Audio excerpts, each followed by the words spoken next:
बच्चों, आज हम क्लास 10th की एक्सरसाइज 1.1 करेंगे। ठीक है, अब से मैं क्लास 10th की सारी बुक कंप्लीट कराऊंगी। देखो, एक्सरसाइज 1.1 मैं स्टार्ट कर चुकी हूँ। ठीक है, क्लास 10th का सारा सिलेबस कंप्लीट होगा और साथ में ही इम्पोर्टेंट क्वेश्चन आरएस और आरडी से भी कंप्लीट होगी। क्वेश्चन नंबर 1 देखो, लिखा है कि आपको एक्सप्रेस करना है each number as a product of its prime factor. Prime factor, ठीक है, prime factors. Okay, question number 1 क्या है आपका? लिखा है फर्स्ट पार्ट 140 के आपको फैक्टर्स करने हैं। देखो कैसे आप करोगे। ऑलमोस्ट सभी बच्चे ये क्वेश्चंस कर लेंगे क्योंकि इसमें सिर्फ ओनली फैक्टर करना है। 2 7 ज़ा 40, 14 0 2 35, 5 7 ज़ा 7 1 ज़ा। तो हमारा क्या हो गया? 2 इंटू 2 इंटू 5 इंटू 7। ये हो हमारा 2 की पावर 2 इंटू 5 इंटू 7। ठीक है, सेकेंड पार्ट। अगर किसी बच्चे को कोई डाउट हो तो वो मुझे कमेंट करे। नेक्स्ट है हमारा 3825। 3825 को सोल्व करो। 3825 के आप फैक्टर करोगे। देखो, मैं इसमें 2 या 3 पार्ट कराऊंगी क्योंकि सभी बच्चे फैक्टर कर सकते हैं। तो 3 से कट करो। 3 1 ज़ा 3, 3 2 ज़ा 6, 3 7 ज़ा 21, 3 5 ज़ा 15। फिर 3 से कट करो। 3 4 ज़ा 12, 3 2 ज़ा 6, 3 5 ज़ा 21। फिर 5 से कट करो। 5 8 ज़ा 40, 5 5 ज़ा 25। फिर करो 5 1 ज़ा 5, 5 7 ज़ा 17, 1 ज़ा 17। तो ये हमारा हो गया 3 इंटू 3 इंटू 5 इंटू 5 इंटू 17। यहाँ 3 की पावर 2 इंटू 5 की पावर 2 इंटू 17। ठीक है, नेक्स्ट पार्ट, एक पार्ट और देखो आप। नेक्स्ट पार्ट हमारा लिखा है 156। सॉरी बेटा, 156। ठीक है, तो 156 आप करोगे। 156 का आप करो तो 156 का 2 7 ज़ा 14, 2 8 ज़ा 16, 2 3 ज़ा 6, 2 9 ज़ा 18, 3 1 ज़ा 3, 13 और 13 1 ज़ा 13। तो 156 का प्राइम फैक्टर हो गया आपका 2 इंटू 2 इंटू 3 इंटू 13। तो ये हो गया हमारा 2 की पावर 2 इंटू 3 इंटू 13। ठीक है, ये आप फर्स्ट क्वेश्चन कंप्लीट कर चुके हो। इसके बाकी के पार्ट आप खुद इसी तरीके से कर सकते हो। ओके, नेक्स्ट क्वेश्चन देखो। नेक्स्ट क्वेश्चन है हमारा क्वेश्चन नंबर 2। देखो बच्चों, मैं सभी एक्सरसाइज के एक एक पार्ट कराऊंगी, लेकिन ये प्राइम फैक्टर है और प्राइम फैक्टर बच्चे 6 क्लास से ही सीख जाते हैं। तो इसी एक्सरसाइज की सिर्फ मैं 2 या 3 पार्ट कराऊंगी। ठीक है, क्वेश्चन नंबर 2 लिखा है find the LCM and HCF. आपको एलसीएम और एचसीएफ फाइंड करना है और वेरीफाई भी करना है। ठीक है, आप देखो एलसीएम इंटू एचसीएफ हमारा क्या वेरीफाई करना है? Equal to LCM into HCF equal to product of 2 number. देखो बेटा, ये स्टेटमेंट जो है ये कॉम्पिटिटिव एग्जाम के लिए भी इम्पोर्टेंट होती है। कोई भी क्वेश्चन पूछ लिया जाता है तो हमें पता होना चाहिए कि एलसीएम इंटू एचसीएफ हमारा प्रोडक्ट ऑफ 2 नंबर होता है। ठीक है, देखो लिखा है फर्स्ट पार्ट 26 एंड 91। पहले आप 26 के फैक्टर करो। 26 के फैक्टर करोगे तो 2 1 2 3 ज़ा 6, 13 1 ज़ा 13, 19 1। तो ये किससे कट होगा? 7 7 1 ज़ा 7, 7 3 ज़ा, ये हो गया हमारा 13। ठीक है, तो 26 को आप लिख सकते हो 2 इंटू 13 और 91 को आप लिख सकते हो 7 इंटू 13। ठीक है, तो पहले आप इसका एचसीएफ निकालो। तो एचसीएफ कैसे निकलेगा? एचसीएफ होता है बेटा कॉमन पार्ट। देखो ये एचसीएफ हो गया, तो ये हमारा क्या हो गया 13। एलसीएम आप निकालोगे, पहले आप कॉमन पार्ट लिखोगे, उसके बाद बाकी जो भी बचा हुआ होता है दोनों में वो लिखोगे। ये हो गया हमारा 13 इंटू 7 2 ज़ा 14। 13 और 14 की मल्टीप्लाई करो। 4 3 ज़ा 12, 4 1 ज़ा 5, 1 3 1 2 5 6। तो कितना हो गया आपका 182। ओके, अब यहाँ पे एलसीएम इंटू एचसीएफ प्रूव करना था, तो एलसीएम वेरीफाई करना है। LCM into HCF equal to product of 2 number. तो एलसीएम कितना है आपका? एलसीएम आपका कितना आया था 182 और HCF था 13 और product of two number 26 into 91। ठीक है, अब आप इसको वेरीफाई करके देखो। 182 में 13 की मल्टीप्लाई करो, 3 2 ज़ा 6,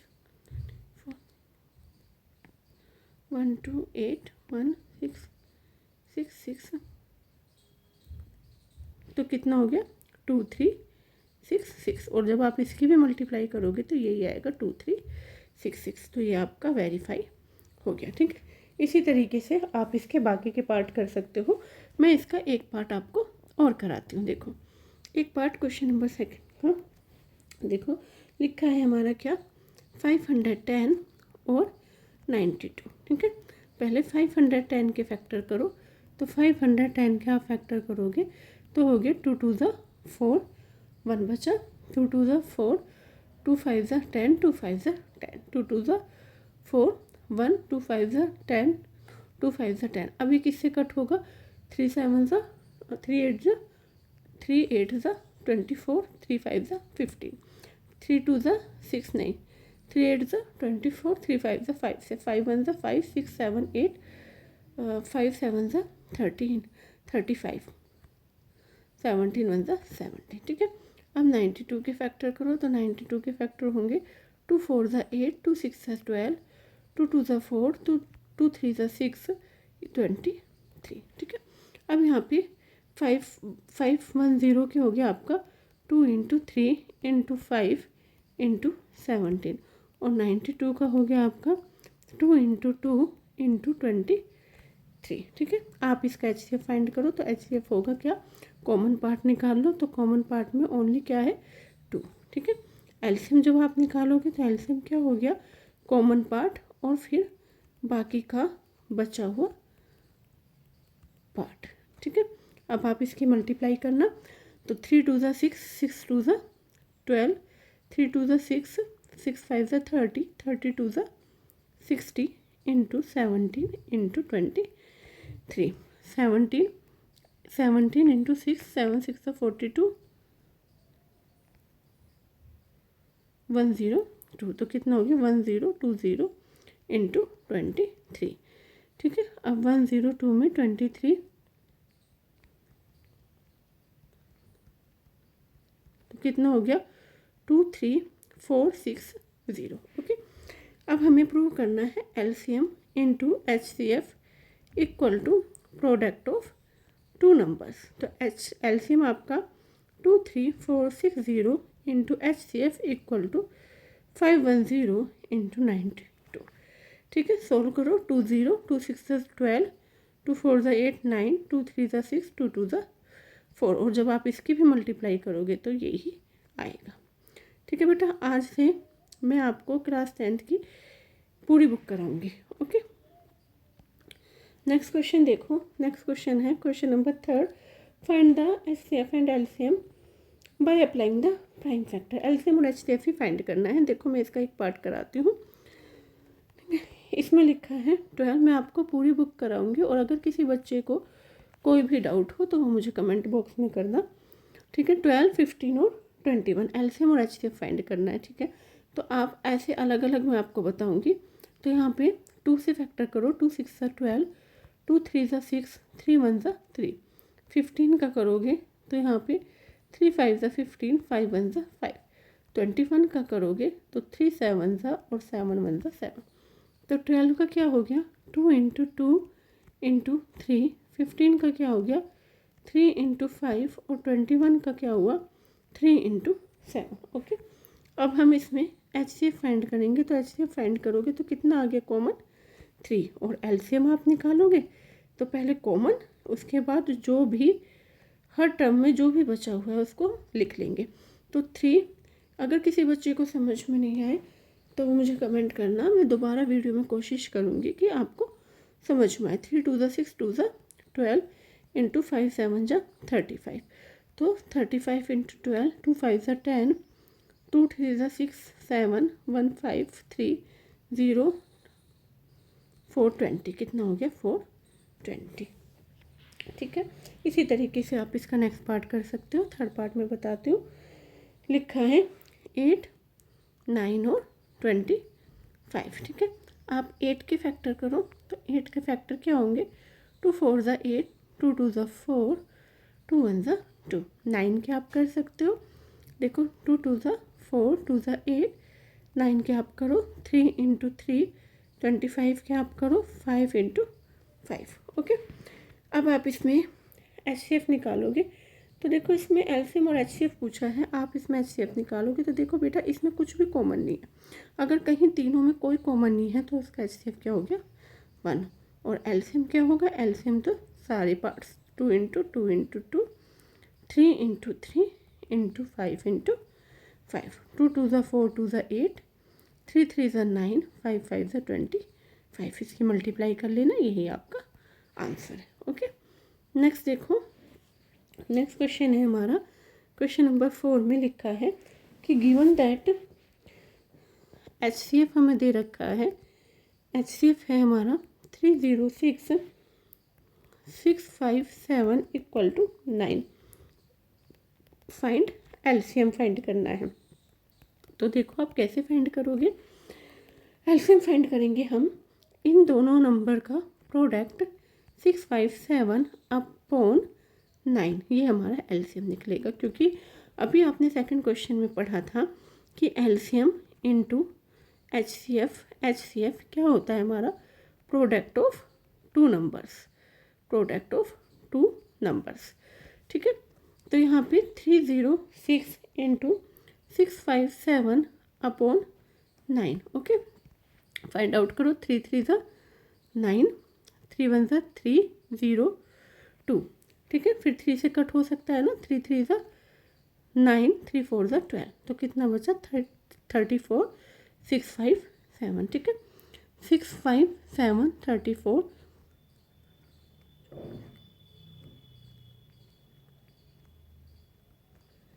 3 7 ज़ा 21,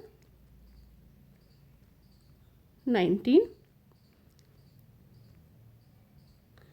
तो ये हमारा हो गया 2 2 3 3 8, यही आपका आंसर है। ठीक है, नेक्स्ट क्वेश्चन है क्वेश्चन नंबर 5। देखो बेटा क्वेश्चन नंबर 5, इसमें सिर्फ डेफिनेशंस थ्योरम्स टाइप कुछ लिखना है, ये मैं आपको अलग से एक्सरसाइज 1.2 के साथ करा दूँगी। ठीक है, अभी आप क्वेश्चन नंबर 6 देखो क्वेश्चन नंबर 6 में है 7 into 11 into 13 plus 13 and 7 into 6 into 5 into 4 into 3 into 2 into 1 plus 1 are composite number. देखो कैसे निकालोगे, यहाँ से पहले आप इसको 7 इंटू 11 इंटू 13 प्लस 13, इधर से आप कॉमन लो, 13 कॉमन, क्या बचा 7 इंटू 11 इंटू 1 प्लस 1।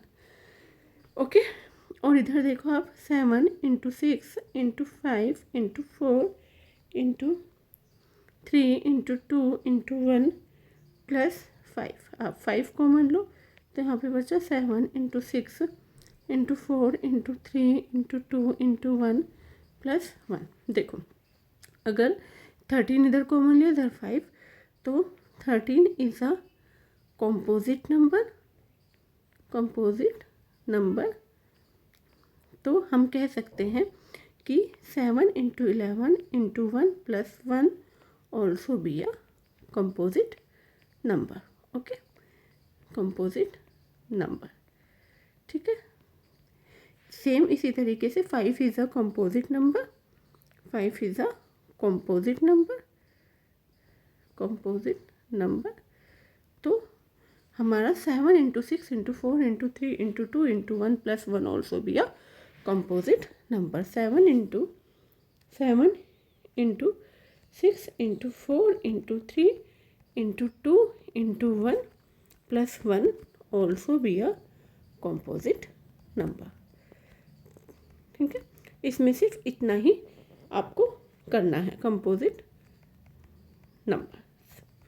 ठीक है, नेक्स्ट क्वेश्चन देखो, क्वेश्चन नंबर 7 में लिखा है कि there is a circular path around a sport field, Sonia takes 18 minutes to drive 1 round of the field. ठीक है, while Ravi takes 12 minutes for the same. ठीक है, तो आप इसको कैसे करोगे, इसमें बोला है कि suppose they both start at the same point and the same time, go in the same direction, तो वो how many minute will they meet again at the start point. ठीक है, देखो बेटा आप क्वेश्चन एनसीईआरटी की बुक में से रीड करना, मैं सिर्फ आपको यहाँ पे सॉल्यूशन करा रही हूँ।